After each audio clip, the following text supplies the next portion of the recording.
Well, y'all, it's looking more and more realistic. The Cowboys have officially opened to listening for offers. Shout out the microphone for this video. We're gonna go ahead and check this out.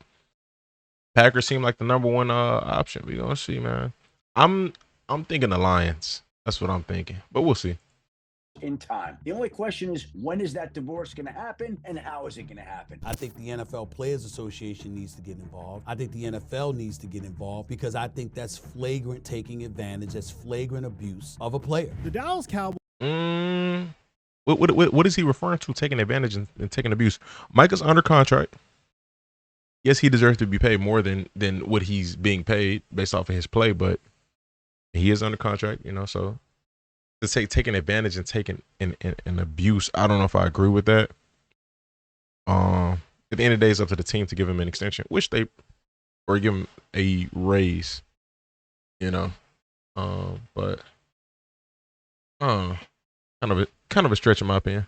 Boys and Jerry Jones are known for paying their players last minute and going through contract holdouts that take months. Just a few days ago, it seemed like the cycle would repeat with Micah Parsons, and finally this contract drama would blow over. But now Micah Parsons is 1 yes away from being traded to an NFC rival. How do we know that this isn't all because Jerry Jones won't pay him? Y'all need to send him out the conference. You better off sending him to the Chiefs. More money than has ever been given in terms of guaranteed money than anyone ever has as far as a defensive player. Jerry Ooh, okay.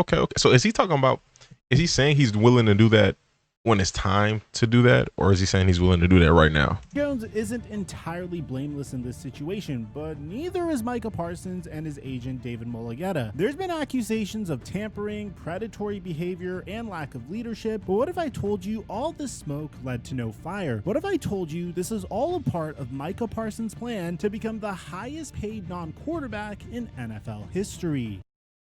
NFL season's around the corner, and Dak Prescott just needs one passing yard in order for his square to hit. Guys, you can sign up with my promo code.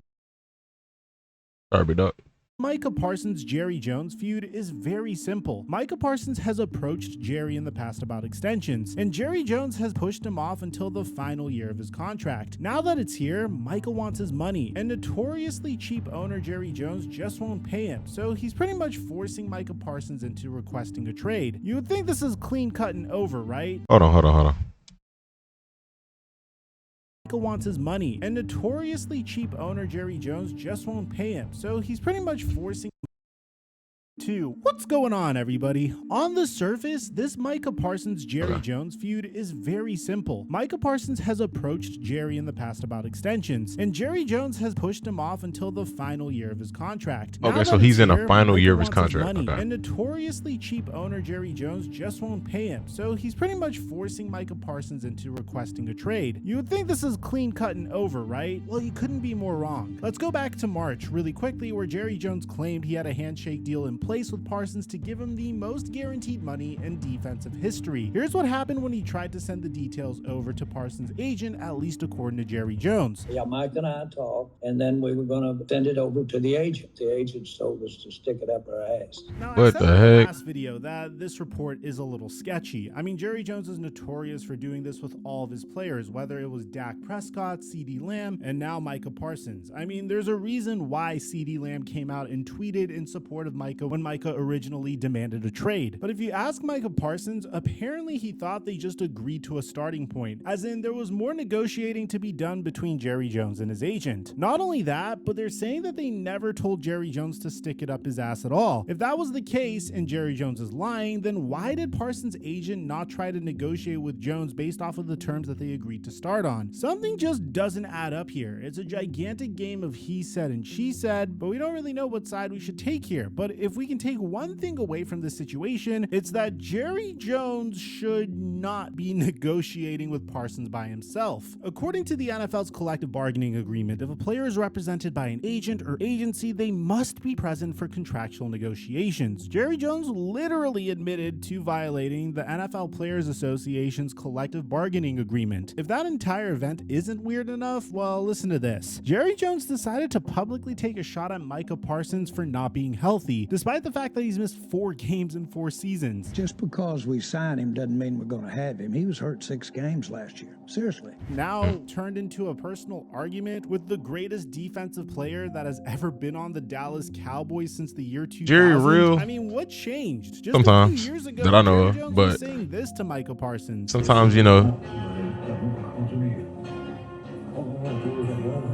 you don't gotta Jerry Jones say and stuff Micah publicly. Parsons went from a father-son dynamic to Parsons deleting all of the Cowboys posts on his social media, posting cryptic TikToks, and literally demanding a trade out of Dallas, and refusing to sign a deal that would give him more guaranteed money than TJ Watt. But why? I could point to Jerry Jones being a self-admitted masochist and pretty much dragging on negotiations so the media outlets could talk about his team a little bit more. The Cowboys are a soap opera 365 days. When it gets slow, I'll stir it up. There's controversy. That controversy is good stuff in terms of keeping and having people's attention. Or I could point to the Cowboys not That's wanting that- to sign that's Parsons that, because they're worried about him retiring and becoming a Vikings cheerleader. All But publicity more is good shockingly, publicity. Jerry Jones actually told That us video is why wild, the but deal has not what been that done is straight that's to a our whole nother face. subject. Really, nothing.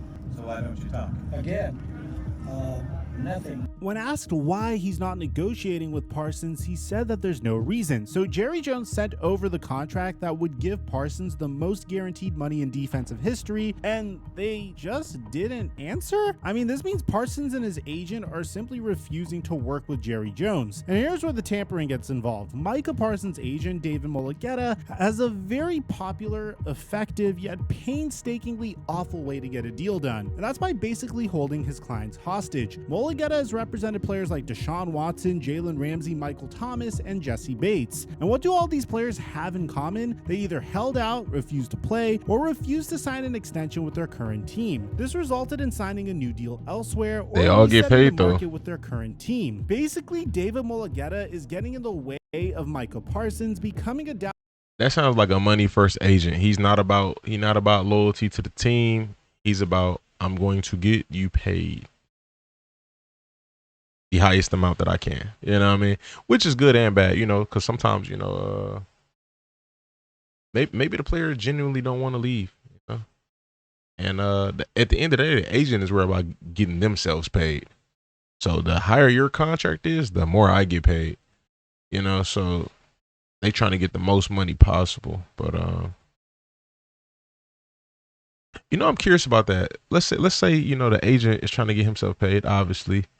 And if the player just agreed to the contract, no agent, let's say they take a hometown discount. Would the fee that they take for the hometown discount make sense to how much they would pay the agent if they went elsewhere? And then you getting up and packing up and changing your life. You going to another team where, maybe the foundation of the city, the core of the city. Maybe you comfortable with the people, whatever the situation is, but you changing all of this and you paying another individual. Would it be worth it to either represent yourself or which I know everybody's not capable of doing, or going with somebody who probably charges less? I don't know, I'm just curious. Dallas Cowboy for the rest of his career. And this isn't just speculation, this came straight from the horse's mouth. So many times in this industry, you have a different agenda going on with agents, a different agenda. They're playing a game. You tell me, are agents incentivized to not only get the most for that player, but they're trying to get what? They're trying to get other players because they got a high agenda for that player. And honestly, historically, I've always been against Jerry Jones in this particular instance. But it seems like there's now an agent that is trying to take Jerry Jones for all that he's worth because he knows Jerry Jones's tactic. Let's connect some of the dots here. Who is one of David Mulugeta's highest paid clients? Jordan Love. What team is said to be the most interested in Micah Parsons? The Green Bay Packers. In fact, it's already been reported that the Packers have a deal in place to trade for Parsons and then give him a contract to make him the highest paid defensive player in NFL why he said history something about with a deal tampering. averaging $45 million per year. There's just one problem. How? How do they do this? They don't have permission to reach out to Micah and offer a contract. That's tampering. That's the textbook definition of contractual tampering. So here's the deal. David Mulugheta is single-handedly making this entire thing worse. If you don't think Mulugheta is in Parsons' ear telling him to lie down on the trainer's cart during games, post cryptic TikToks, and demand a trade, then you have to be delusional. This is Mulugheta's playbook. The funny thing is, it's worked. Parsons' teammates support his decision to hold out. ESPN and sports media are burying Jerry Jones alive. Your teammates want you to And get I paid can't at the end of the blame day. them, because historically, Jerry Jones has been on the wrong side of negotiations, and now Micah Parsons is a media darling. Guess who has to be comfortable for this to work? Micah. And who else? You. Hello. There's not room for a third. Let me make one thing very clear before I say what I'm about to say. Jerry Jones is a phenomenal owner. The way that he's able to market the Dallas Cowboys and make them the most valuable franchise in all of sports is incredibly impressive. The Dallas Cowboys brand is one of the most recognizable brands in all of sports, despite them not making it to an NFC championship in 30 years. I have to watch a Netflix documentary so I can relive the glory days because I was 2 years old during the glory days. But that aside, the one thing that's historically always screwed over Jerry Jones is the fact that he is the general manager of the team and he likes to micromanage his team. And if he hasn't done that, he would have easily won more Super Bowls. If he only focused on the business aspect of the Dallas Cowboys, Cowboy fans would absolutely love Jerry Jones. But Jerry Jones' selection in head coaches, his negotiating tactics with his star players, has always been why the Dallas Cowboys have not been able to get over the hump since the triplet years. He's a great owner, but he's a terrible general manager, so much so that I'd say it tips the scales of him overall just being a horrific owner as a result of it. And as a result of Jerry Jones's handling of this situation, he's made this situation with Parsons way more personal and put it under such a large You know, man, what I've noticed with the last few championship teams, honestly, is mainly how well they build through the draft. Little side segment, but you know, we have the Eagles. It amazingly building through the draft. I think you know, obviously you get your key pieces here and there trade wise, but with some good free agent acquisitions, excuse me. But you got to constantly be drafting right. You know what I mean? I think a lot of the key pieces on Kansas City on that defense were drafted players. Majority of the key pieces on that defense were drafted players. Same thing with the Eagles. Majority of the key pieces on that defense, drafted players. Offense here and there, but I think maybe majority of the pieces on offense as well. And again, you got your free agent acquisitions here and there, but majority of them. And when it comes to the Cowboys, I don't really remember them to hit often in the draft. Like, you know, like staple. I think every single player starting in the front seven for the Chiefs right now were drafted by them. I could be wrong, but I think, let's say out of 11 guys starting on that defense right now, probably were drafted by the Chiefs. Like out of the 11, let's say 9 or 10. But let me see, the Niners, another team. Majority of their players are drafted. I mean, they draft well, and it's crazy. Chiefs, Eagles, Niners, Chiefs, Eagles. But these three teams draft well. Rams, now at this point in time, that's forget the picks. We're going all in free agency. We're going all in. Forget the picks. We're going all in. Free agent, trade, whatever. Cowboys don't do that. The Bengals, at this point in time, when they made it to the Super Bowl, a lot of this team was drafted. From what I recall, a lot of this team, you know, homegrown.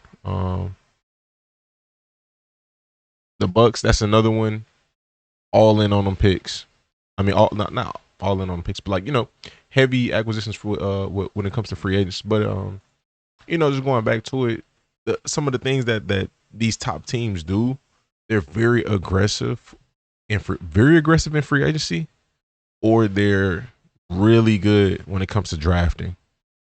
And the Cowboys really don't do either. And I think that's what a lot of teams in the league, bro. It's like you got to be good at A or B. They draft okay. It's not bad, evolved into the media but nightmare it is now. it's not He has great. objectively made this situation worse, but so has Micah Parsons' agent, David Mulligetta. And I've never seen If him be it's true that super he's aggressive reached in the out to his offseason. other clients' team, since he knows that they have money and negotiated a contract with them for Parsons without consent from Jerry Jones, it's the most obvious tampering of all time. But let's just say all that's fake and it's just a rumor. Let's just say all the reports are fake and the Packers have nothing concrete set up with Dallas at all. Hell, let's just say that this is a rumor that was leaked out to the media to apply pressure to the Jones family. Then at minimum, Mulligetta is using the Packers as leverage to get Micah Parsons as much money as possible. So let me tell you what I believe the most likely outcome here is. If you look around sports media right now, you'll find contradicting reports everywhere. PFT commenter, who was right about the Adam Thielen trade 5 days before it happened, reported that the Packers are in on Parsons. But at the same time, if you ask around Green Bay, they'll tell you something completely different. I mean, Matt Schneidman said this on the Pat McAfee show. If Jerry Jones isn't listening to legitimate trade offers, then I'm not sure that one is technically on the table. It's semantics. Christian Watson's father, who works for local media, says he has sources saying that there's nothing in place at all. Basically, what I'm saying is don't believe what you hear from national reporters. Remember, Mulligetta's strategy is to manipulate the media so fans think their ownership is in the wrong, so the player can either A, get as much money as possible due to ownership feeling pressure from the fans, or B, request a trade and get paid somewhere else. So when I see Adam Schefter saying something like this, I see these two sides headed towards a divorce in time. I personally have a tough time believing it, and I don't think it's delusional. I'm not saying it's definitely not going to happen. I'm just saying I'm more inclined to believe that David Mulligetta is just trying to use the Packers as leverage to get Jerry Jones to sign Micah Parsons. This makes the most sense as well, considering if the Packers were tampering, which they would be by negotiating with Parsons without Jones's approval. And the NFL would already know, and we would have already seen an investigation being launched. To be honest, I'm more confused about why the NFL's completely ignoring Jerry Jones admitting to breaking the collective bargaining agreement, but I'll just chalk that up to Jerry being Jerry. To be honest, this is one of the most confusing, hectic, and complex contract holdouts I've ever seen. I don't feel like rewinding. If y'all are keeping track, what did Jerry Jones do to break that agreement? For the sake of getting his client the most money possible, that's just his job, even though it's a little twisted. At the end of the day, this is Jerry Jones's fault. He could have easily signed Micah Parsons to a contract extension 2 years ago and would have easily had enough cap space to sign Saquon Barkley last offseason and also build up the rest of the Dallas Cowboys significantly more. You could have probably robbed the Philadelphia Eagles of a Super Bowl if you did this. But Jerry Jones just chose a cheap way to consistently have his team in the headlines by dragging on this negotiation for way too long. At the end of the day, whether the Cowboys extend Parsons or not, I don't think they're going to even make it to the playoffs this year. At least if you retain one of the best defensive players in Cowboys history, at least you'll retain most of your fan base and they won't revolt against you. At the end of the day, I don't really think Jerry Jones cares about all that, but let me know in the comment section down below what you guys think about all this aside from that. I'm not gonna lie, a fully healthy Cowboys team, that's a playoff team. Fully healthy. If they can, again, everybody's healthy, that's a playoff team. How far they'll make it, I don't know, but for sure, fully healthy, I can see them making playoffs. Y'all let me know thoughts in the comment section, man.